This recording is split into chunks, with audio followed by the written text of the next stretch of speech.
So, hello everyone.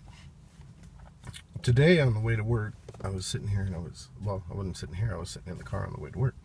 But I was thinking back on my time when I was an atheist and I didn't really believe in God.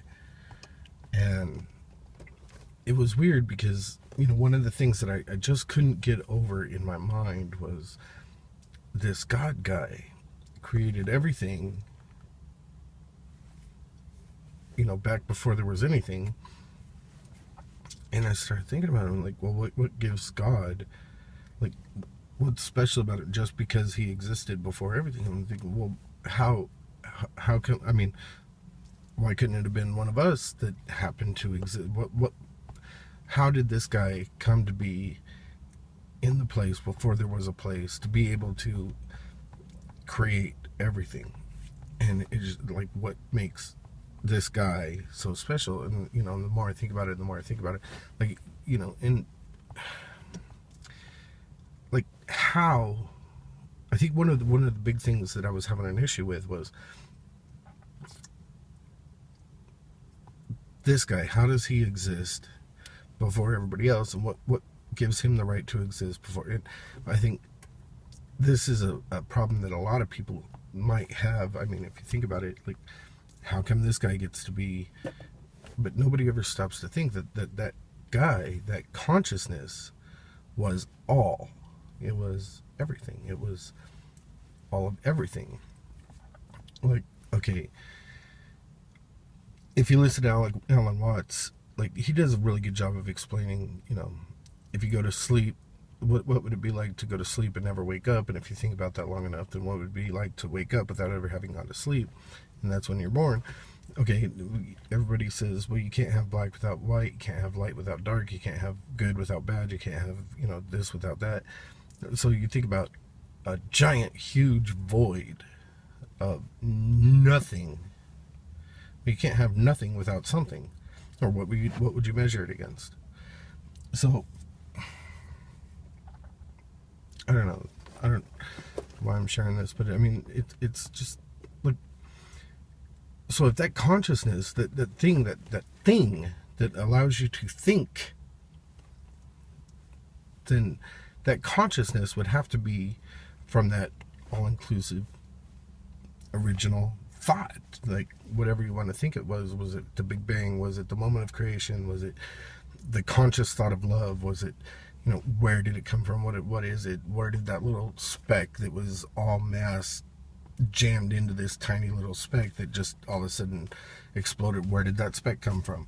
That conscious thought of love, that all-inclusive consciousness. So if you have the ability to think and not regurgitate thoughts, but to think, then, like, you would actually, like, have to be a part of that consciousness, that all-inclusive consciousness. Just something to think about. And then, if we think about what was God's greatest gift to mankind, humankind, well, it would be free will.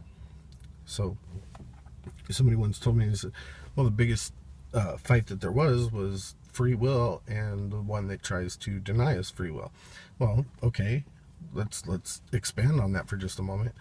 Like, if free will is the greatest gift, that this all-inclusive original thought, this creation, this Big Bang, this particle, whatever, free will, the ability to think and to decide what life path you want to choose, like choice.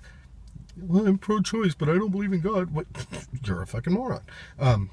Personal opinion. But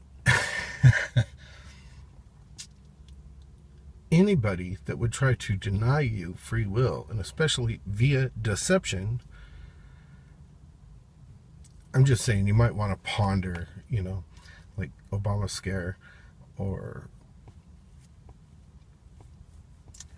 any other number of free will eliminating things that come out of, in Washington, D.C., there is a giant star built into the architecture of the city.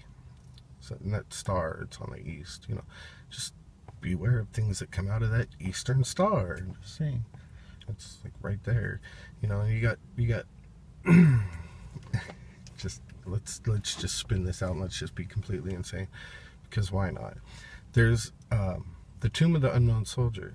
Like, in this day of DNA testing, this day where we can track a black lady all the way back to Thomas Jefferson. Oh, well, he must have screwed a slave. Whatever.